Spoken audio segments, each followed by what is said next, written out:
Hi hello అందరికీ నమస్కారం. Welcome to our channel. నేను Aditya. AP Amaravati brand image క్రమంగా పెరుగుతుంది. ఇప్పుడు ఏపీలో భూముల రేట్లు ఏ విధంగా ఉన్నాయి, ఇప్పుడు ఒకళ్ళు ఇన్వెస్ట్మెంట్ పర్పస్ ఏపీలో మనం భూములు కొనొచ్చా లేదా, ఒకవేళ కొంటే ఎక్కడ కొంటే బాగుంటుంది, ఫ్యూచర్లో రేట్లు పెరిగే ఛాన్సెస్ ఏమైనా ఉందా, లేకపోతే ఇంకా కొంతకాలం వెయిట్ చేసి కొంటే బాగుంటుందా, ఇలాంటి ఎన్నో అంశాల గురించి తెలుసుకునే ప్రయత్నం చేద్దాం. సో ప్రస్తుతానికి మనతో పాటు స్టూడియోలో ఉన్నారు real estate expert Sanjay Nayak గారు. సో వారిని అడిగి తెలుసుకుందాం. నమస్కారం సార్. నమస్కారం సార్. సార్, ఇప్పుడు ఏపీలో టీడీపీ అధికారంలోకి వచ్చిన తర్వాత రాజధాని ఆ ఏరియాలో భూముల రేట్లు అమాంతం పెరిగాయని ఇలా ఒక టాక్ నడుస్తూ ఉంది. నిజంగా ఇప్పుడు ఏపీలో రియల్ ఎస్టేట్ కూడా చాలా పెరిగిందని అంటారు. ఇప్పుడు ఏపీలో నిజంగా మనం ఒక భూమి కొనాలంటే ఎక్కడ కొంటే బాగుంటుంది, అది కూడా ఇన్వెస్ట్మెంట్ పర్పస్. అండ్ ఇంకోటి ఏంటంటే అసలు ఇప్పుడు కొనుక్కోవడానికి కరెక్ట్ టైమా కాదా? సో ఏపీ అనేది ఇంతకుముందు ఏంటంటే చాలామందికి ఒక క్లారిటీ లేదు, క్యాపిటల్ సిటీ ఏదవుతుందని. మూడు రాజధానులు అనేసరికి చాలామంది ఇన్వెస్టర్స్ ఏం చేస్తారు, ఏపీలో ఇన్వెస్ట్మెంట్ చేయకుండా హైదరాబాద్ సరౌండింగ్లో ఎక్కువ ఇన్వెస్ట్మెంట్ చేస్తారు చాలామంది. సో అది క్లారిటీ లేదు, మూడు రాజధానులు అన్నారని చెప్పిన తర్వాత ఇప్పుడు నెక్స్ట్ గవర్నమెంట్ మారిపోయిన తర్వాత మళ్ళీ చంద్రబాబు నాయుడు గారు వచ్చిన తర్వాత ఏమైందంటే అందరికీ ఒక క్లారిటీ వచ్చిందంటే కన్ఫర్మ్ అయిపోయింది అమరావతి రాజధాని, దీంట్లో ఎలాంటి తిరుగు లేదు అని చెప్పేసి. అప్పుడు దాకా మార్కెట్లో చాలా తక్కువ ఉండే ప్రైజెస్ కూడా ధమ్మని పెరిగిపోయినాయి. రియల్ ఎస్టేట్కి ఉన్న బ్యూటీ అదే. నేను చాలాసార్లు గతంలో కూడా చెప్పిన, ఫ్రాక్ జంప్ అంటారు దీన్ని.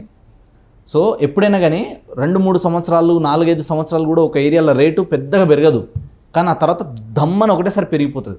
దానికి గల రీజన్ ఏంటంటే అక్కడ వచ్చే అనౌన్స్మెంట్. అంటే గవర్నమెంట్ నుంచి ఏదైనా ఒక అనౌన్స్మెంట్ వచ్చిందంటే ఆటోమేటిక్గా surrounding land values, market value మీద, రియల్ ఎస్టేట్ మీద ఎఫెక్ట్ అనేది పడుతుంది ఖచ్చితంగా. సో ఇక్కడ ఇప్పుడు ఏమైంది అంటే ఏపీకి మళ్ళీ టీడీపీ వచ్చిన తర్వాత ఈయన విజనరీ లీడర్, సో ఈయన తలుచుకుంటే చేయగలుగుతారు, ఈయనకు ఆ పొటెన్షియల్ ఉంది అని చెప్పేసి గవర్నమెంట్ కూడా ఏంటంటే ఇప్పుడు కూటమి రావడం వల్ల ఏమైంది, మేజర్గా సీట్లు వీళ్ళకే ఇచ్చారు. ఎందుకంటే ఒక గవర్నమెంట్ స్టేబుల్గా ఉన్నప్పుడే 10 సంవత్సరాలు ఎప్పుడైతే ఉంటుందో అప్పుడు మాత్రమే విపరీతమైన డెవలప్మెంట్ మనం చూడొచ్చు. ఇలా మన హైదరాబాద్ తీసుకుంటే ఇంతగానో ఎందుకు డెవలప్మెంట్ అయింది, కేసీఆర్ అనే ఒక వ్యక్తి 10 సంవత్సరాలు ఉన్నాడు కాబట్టి. ఎందుకంటే 10 సంవత్సరాలు వాళ్ళ దగ్గర టైం ఉంది. ఈ 10 సంవత్సరాల్లో ఎక్కువ డెవలప్మెంట్ చేయడానికి, ఏదైనా నిర్ణయాలు తీసుకోవడానికి ఛాన్సెస్ ఎక్కువ ఉంటాయి. 5 సంవత్సరాలు ఏం కాదు. అందుకే గతంలో 5 సంవత్సరాలు ఉన్నా కూడా పెద్దగా డెవలప్మెంట్ ఏం కాలే. ఇప్పుడు ఏమైంది, మళ్ళీ గవర్నమెంట్ వచ్చిన తర్వాత నెక్స్ట్ గవర్నమెంట్ కూడా మళ్ళీ ఒక 10 సంవత్సరాలు ఒకటే గవర్నమెంట్ స్టాండర్డ్గా ఉండగలిగితే ఏపీ మొత్తం దిశ మారిపోతుంది. పర్టికులర్లీ అమరావతి ఏరియా నేను చెప్పేది, అమరావతి సరౌండింగ్ ఒక 30 నుంచి 50 కిలోమీటర్ రేడియస్ వరకు అద్భుతమైన రేట్లు పెరుగుతాయి. ఎందుకంటే అమరావతికి ఇప్పుడు ఏమైంది, మళ్ళీ కన్ఫర్మేషన్ రాజధాని కన్ఫర్మ్ అయింది. ప్లస్ ఇప్పుడు బడ్జెట్లో మొన్న వచ్చినప్పుడు ఏమైంది, దాదాపు 15,000 కోట్ల అమౌంట్ వచ్చింది. ప్లస్ దీంతో పాటు ఇంకా అడిషనల్గా మీకు ఏమైనా అవసరం అయితే కూడా మేము సపోర్ట్ చేస్తామని చెప్పి కూడా సెంట్రల్ నుంచి సపోర్ట్ ఉంది. అలా సెంట్రల్కి కూడా ఇక్కడ ఏపీని కాపాడుకోవాల్సిన అవసరం చాలా ఉంది కాబట్టి సో ఇదొక మేజర్ అడ్వాంటేజ్. దాని తర్వాత ఏంటంటే మొన్నటిదాకా 20,000 30,000 ఉన్నది కూడా ఇలా 50,000 70,000 ఉంది. కోర్ ఏరియాలో ₹1,00,000 అంతకన్నా ఎబో కూడా ఉన్నాయి. సో మన దగ్గర ఎఫర్ట్ చేయగలిగితే కోర్ ఏరియాలో కొనవచ్చు. ఎఫర్ట్ చేయలేమన్నప్పుడు ఏం చేయాలంటే, మళ్ళీ చెప్తున్నాను నేను, ఒక ఇంపార్టెంట్ పాయింట్ ఏంటంటే రాజధానికి, ఒక మెట్రోపాలిటన్ సిటీకి 100 కిలోమీటర్ రేడియస్ ఎప్పటికైనా రేట్లు పెరుగుతాయి. ఇది నేను చెప్పట్లేదు, రియల్ ఎస్టేట్లో మహా గురువులు నాకు చెప్పిన విషయం ఇది. 200 కిలోమీటర్లు పెరుగుతుంది అంటే గ్యారంటీగా. కానీ ఫస్ట్ ఫేజ్లో మనం ఎక్కడ దాకా పెట్టుకోవాలి టార్గెట్ 100 కిలోమీటర్. ఇప్పుడు అది కొత్త బేబీ, అమరావతి అనేది ఇప్పుడే స్టార్ట్ అయింది కాబట్టి ఇప్పుడు అక్కడ ఏంది 50 కిలోమీటర్లు వెళ్ళాల్సిన అవసరం లేదు, 20-30 కిలోమీటర్ రేడియస్లోనే మంచి స్కోప్ ఉంది. సో అమరావతికి కనెక్టింగ్ రోడ్స్ ఎలా ఉన్నాయి, ఎక్కడెక్కడైతే కనెక్టింగ్ మంచిగా ఉన్నాయో, ఇప్పుడు నెక్స్ట్ ఓఆర్ఆర్ కూడా ఇస్తామంటున్నారు. దాదాపు అది ఒక 160 కిలోమీటర్లు 180 కిలోమీటర్లు అని కూడా విన్నాను నేను. సో ఈ ఔటర్ రింగ్ రోడ్ ఎక్కడి నుంచి అయితే వస్తుందో దానికి సరౌండింగ్లో ప్లస్ ఈ క్యాపిటల్ సిటీకి ఒక 20-30 కిలోమీటర్ రేడియస్లో ఇంకా రీజనబుల్ అఫోర్డబుల్ ప్రైస్లో ఉన్నాయి. 10,000 15,000 20,000 రేంజ్లో కూడా గజాలు కొన్ని దొరుకుతున్నాయి కొన్ని ఏరియాలో. సో అవి ఎక్కడెక్కడ ఉన్నాయన్నది వాళ్ళు సెలెక్ట్ చేసుకొని మనకి ఎక్కడ ట్రాన్స్పోర్టేషన్ ఫెసిలిటీ ఈజీగా ఉంది, ఎక్కడ ఎమ్యూనిటీస్ బాగున్నాయి, ఎక్కడ డెవలప్మెంట్కి ఎక్కువ స్కోప్ ఉంది, ఎక్కడ ల్యాండ్ మంచిగా ఉంది, ఇది కూడా చాలా ఇంపార్టెంట్. ఇది చూసుకొని మనం ఇన్వెస్ట్మెంట్ చేయగలిగితే అమరావతి సరౌండింగ్లో ఉన్న ఏరియాస్ అన్నీ కూడా ల్యాండ్ వాల్యూస్ ఖచ్చితంగా పెరిగినాయి. ఇంతకుముందు ఏం లేదు, బట్ సడన్గా మళ్ళీ గవర్నమెంట్ కన్ఫర్మ్ చేసిన తర్వాత, రాజధాని అని కన్ఫర్మ్ అయిన తర్వాత రేట్లు పెరగకుండా ఉండవు, ఖచ్చితంగా పెరుగుతాయి. సో దీంతో పాటు ఏంది, ఇప్పుడు ఏంటంటే గవర్నమెంట్ ఇప్పుడే ఫామ్ అయింది.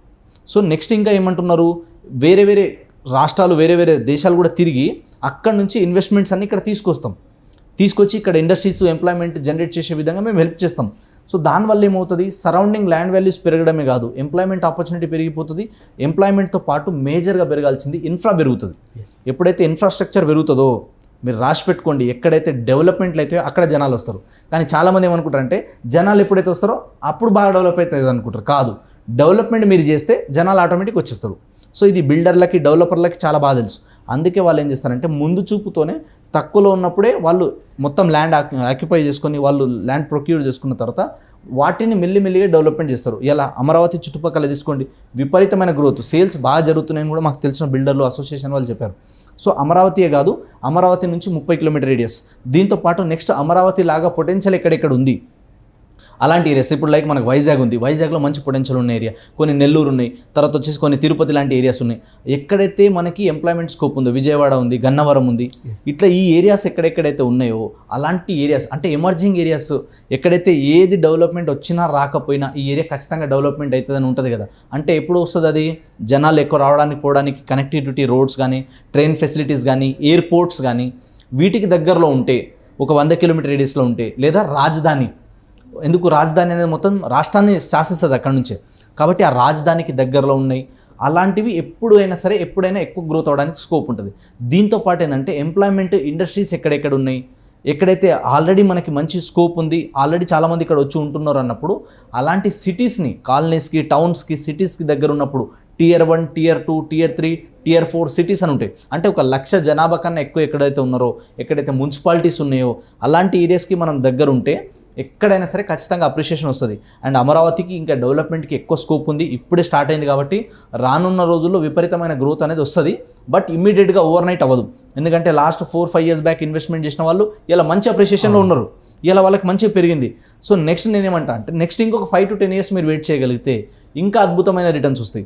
ఆ తర్వాత మనం కట్టుకొని ఉండాలన్నా ఉండొచ్చు, లేదా డెవలప్మెంట్కి ఇవ్వచ్చు, లేదా దాన్ని డెవలప్ చేసి రెంట్కి ఇవ్వచ్చు. చాలా మల్టిపుల్ రకాల బెనిఫిట్స్ ఉంటుంది కస్టమర్లకి.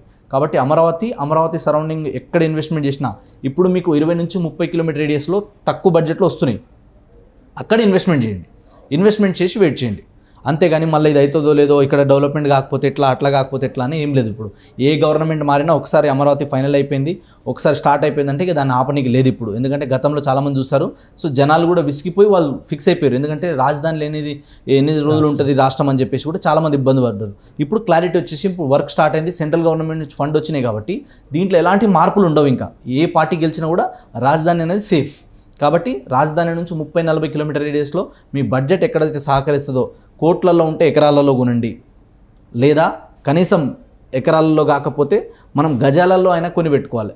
అది కూడా కొనకుండా మనం చూస్తున్నాం అనుకోండి, అరే అప్పుడు మంచి టైం ఉండే, మా దగ్గర డబ్బు ఉండే, లేదా లోన్ ఆప్షన్స్ ఉండే, అయినా మేము కొనలేకపోయినాం, ఇవాళ అది కొనుక్కుని ఉంటే నేను కూడా కోటీశ్వరనే అవుతుండే అన్న ఫీలింగ్లో ఉండిపోతారు చాలామంది.